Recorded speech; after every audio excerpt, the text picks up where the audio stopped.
Ayan guys, oh.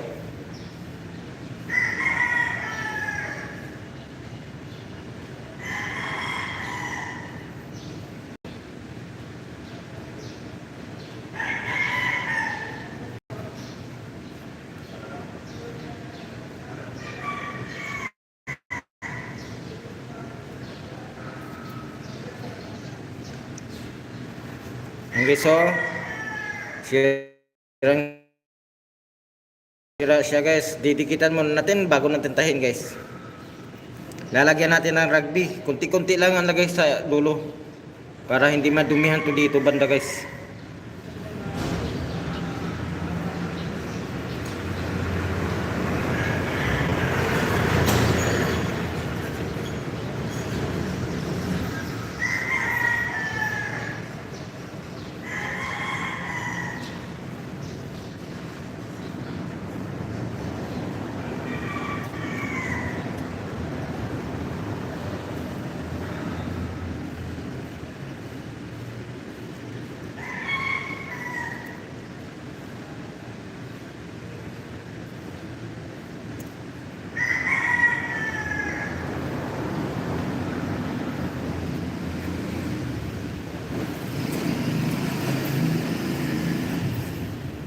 Ayan guys, tapos ko na nalagyan to ng rugby guys.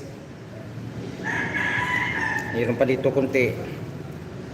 Lalagyan natin rugby lahat guys bago natin tahiin guys. Paikot ang tahiin ito guys.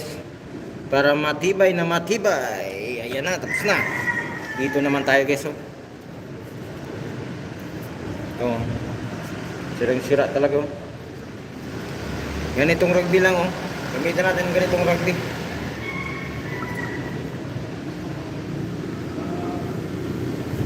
Maganda ito na rugby guys, dikit na dikit.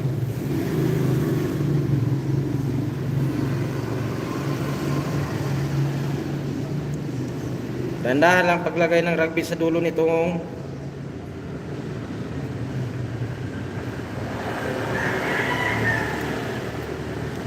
stick na guys.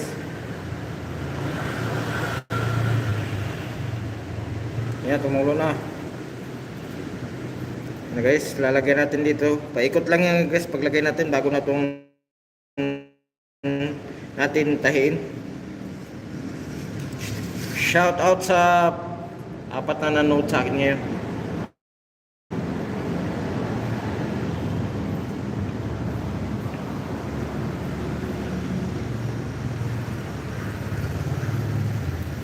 Okay, so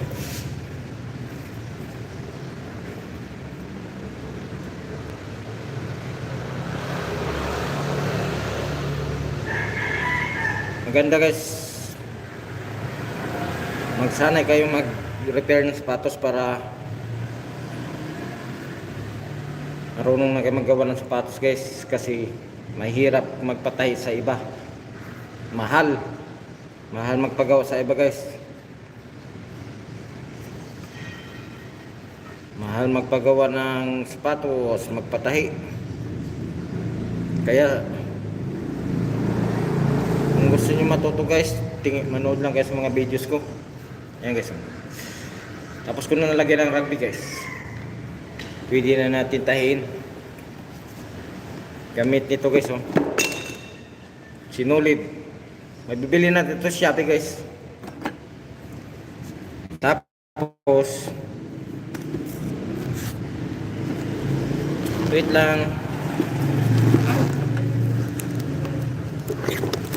Ito guys, mabibili din natin ito sa Shopee, itong karayom na to.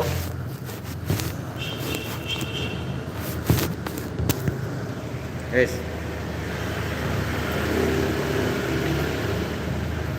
maganda itong karayom na to guys, oh. Ito kasi ito yung guys, oh. Ganyan. Pagtusok mo sa sapatos, ito yung gaganon sa ilalim para maano siya. Magtahin na tayo guys. Unahin natin tahin.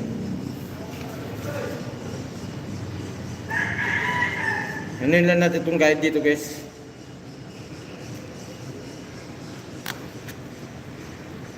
Na, ayun na.